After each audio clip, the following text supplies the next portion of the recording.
मुख्यमंत्री देवेंद्र फडणवीस ने महाराष्ट्र विधानसभा के विशेष सत्र में ली विधायक पद की शपथ। महाराष्ट्र विधानसभा के विशेष सत्र से शिवसेना यूबीटी विधायकों ने किया वॉकआउट। यूबीटी नेता आदित्य ठाकरे ने कहा कि लोकतंत्र की हत्या हो रही है। महाराष्ट्र विधानसभा में विपक्ष के वॉकआउट के बाद बयान दिया गया, कहा कि चुनाव हुआ है और लोग हमें जिताया जाया है, वॉकआउट करने के लिए कुछ भी नहीं होने वाला है।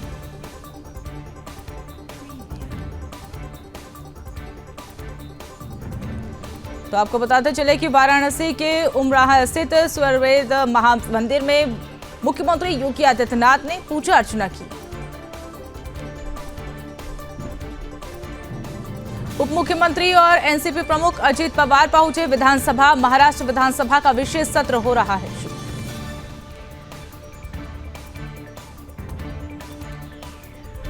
पटना में विरोध प्रदर्शन के दौरान हिरासत में लिए गए शिक्षक खान सर गर्दनीबाग थाने में किया गया रिहा।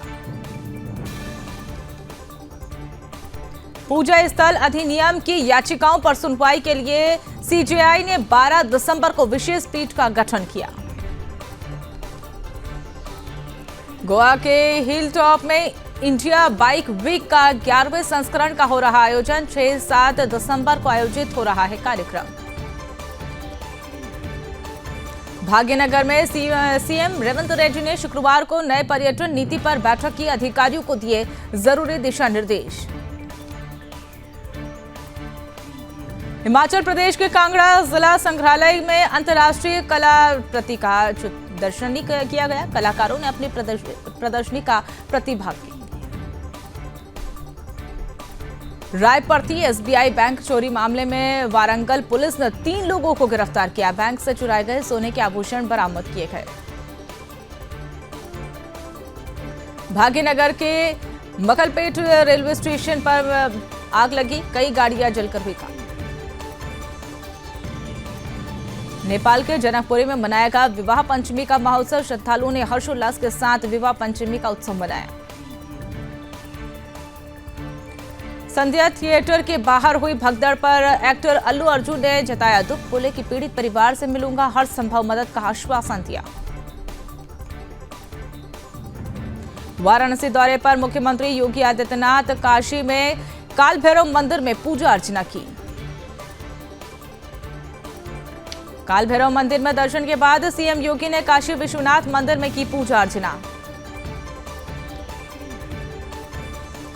वाराणसी में पूजन करने के बाद मुख्यमंत्री योगी आदित्यनाथ काशी विश्वनाथ मंदिर परिसर में 11 एलईडी स्क्रीनिंग का अनावरण करने पहुंचे। वाराणसी दौरे के बाद मुख्यमंत्री योगी आदित्यनाथ ने अधिकारियों के साथ बैठक की, विकास कार्यों पर चर्चा की। तेलंगाना में कांग्रेस सरकार के 1 साल पूरे होने पर राज्य में प्रजापालन विजयोत्सव मनाने का आह्वान। सभी सरकारी भवन सजाए गए। पटना में मुख्यमंत्री नीतीश कुमार ने गांधी मैदान में पुस्तक मेला 2024 का उद्घाटन किया। उप मुख्यमंत्री विजय कुमार सिन्हा भी रहे मौजूद। विधायक नरेश बालियान को मकोका मामले में 13 दिसंबर को पुलिस हिरासत में भेजा गया।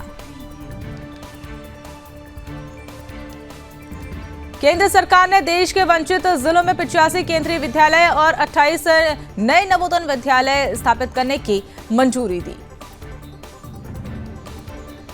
किसान प्रदर्शन पर बोले हरियाणा के मुख्यमंत्री नायब सिंह सैनी। कहा कि किसानों की आज की स्थिति के लिए कांग्रेस जिम्मेदार। कोलकाता में बीजेपी नेता शुभेंदु अधिकारी ने हिंदू संतों के साथ बांग्लादेश मुद्दे के खिलाफ बाइक रैली निकाली। बांग्लादेश के खिलाफ प्रदर्शन के दौरान शुभेंदु अधिकारी ने कहा कि बांग्लादेश में हिंदुओं पर अत्याचार हो रहा है, जिसे बंद करा जाए। महाकुंभ के लिए तेलंगाना के मुख्यमंत्री रेवंत रेड्डी को आमंत्रण करने के लिए उत्तर प्रदेश के उप मुख्यमंत्री केशव प्रसाद मौर्य पहुंचे। मुलाकात की, उसके बाद कुंभ के लिए आमंत्रित किया। बाराबंकी में सर्च के लिए गए 25 वर्षीय युवक का संदिग्ध परिस्थितियों में पेड़ से लटका शव मिला। मौके पर पहुंची पुलिस और डॉग स्क्वाड की टीम। सुखबीर बादल ने की सेवा, फतेहगढ़ साहिब में पहुंचे, हमले के बाद भी सेवा करने पहुंचे सुखबीर बादल। विदेश मंत्रालय ने भारतीय नागरिकों को सीरिया की यात्रा से बचाने के लिए दिए निर्देश, कहा कि जल्द से जल्द सीरिया छोड़ने की सलाह दी गई। मसूद अहमद ने भारत के खिलाफ फिर उगला जहर, मोदी और बाबरी मस्जिद का जिक्र किया। भारत ने कहा कि पाक का दोगलापन उजागर हुआ है। विदेश मंत्री एस जयशंकर बोले कि अब भारत पहले जैसा नहीं रहा। पहले 26/11 हमले कोई एक्शन नहीं हुआ। पाकिस्तान को उरी और बालाकोट का जवाब दिया।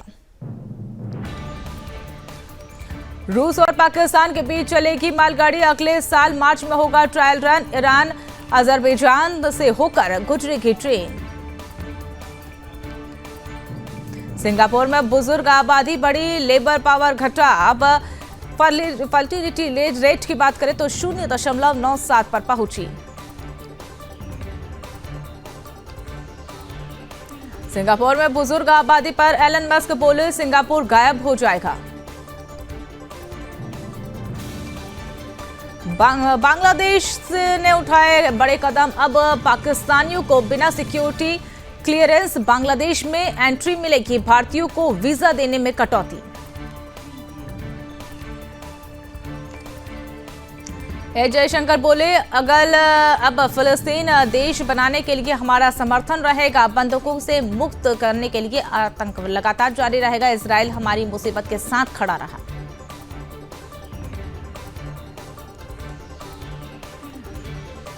साउथ कोरिया में रक्षा मंत्री का इस्तीफा, मार्शल लॉ लगाने की जिम्मेदारी। कहा कि मैंने संसद में सेना भेजी, देश को नया डिफेंस मिनिस्टर नियुक्त किया। बांग्लादेश में यूनूस सरकार का जुल्म जारी, अब शेख हसीना के भाषणों पर लगाई गई रोक।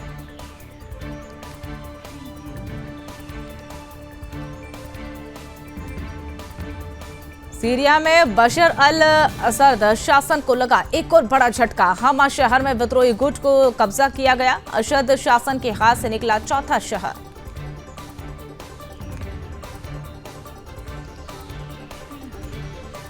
ट्रंप ने पूर्व सैनिक को बनाया सैन्य सचिव। उपराष्ट्रपति जेपी वेंस के साथ स्कूल पढ़ाई करने पे मिला इनाम।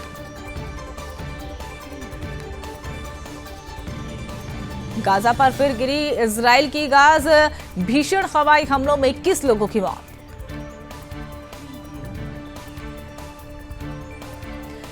चीन के शेंझेन शहर में धंसी रेलवे निर्माण स्थल की जमीन, 13 लोग लापता, 91 लोग शेयर बाजार में।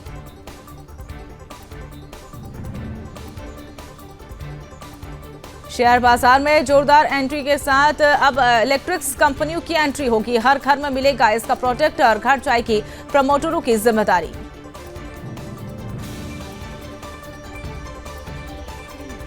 एक लाख के पार जा सकता है सेंसेक्स, मॉर्गन स्टैनली की रिपोर्ट में शेयर बाजार को लेकर बड़ा दावा किया गया। रिपोर्ट में खुलासा किया गया कि अब सेंसेक्स रिकॉर्ड हो सकता है।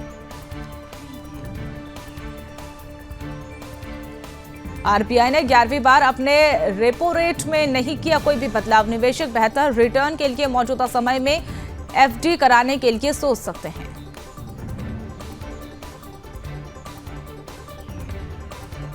आरबीआई ने सीआरआर में की 50 बेसिक प्लांट की कटौती। आर्थिक विकास में मिलेगी रफ्तार, सस्ती हुई ईएमआई, महंगाई पर नियंत्रण के लिए ग्रोथ भी जरूरी। क्रेडिट कार्ड से दूरी बना रहा है अब लोग, रिपोर्ट में चौंकाने वाला खुलासा हुआ है। साल 2024 में महज 7.8 लाख की कार्ड जारी किए गए। आरबीआई ने बैंकों को नसीहत भी दी। आर्टिफिशियल इंटेलिजेंस से डिजिटल फ्रॉड को लेकर नकेल कसने की तैयारी शुरू। अब कमाल करेगा मल्टी हंटर पॉइंट एआई, अब फर्जी खातों को लेकर लगाएगा रोक।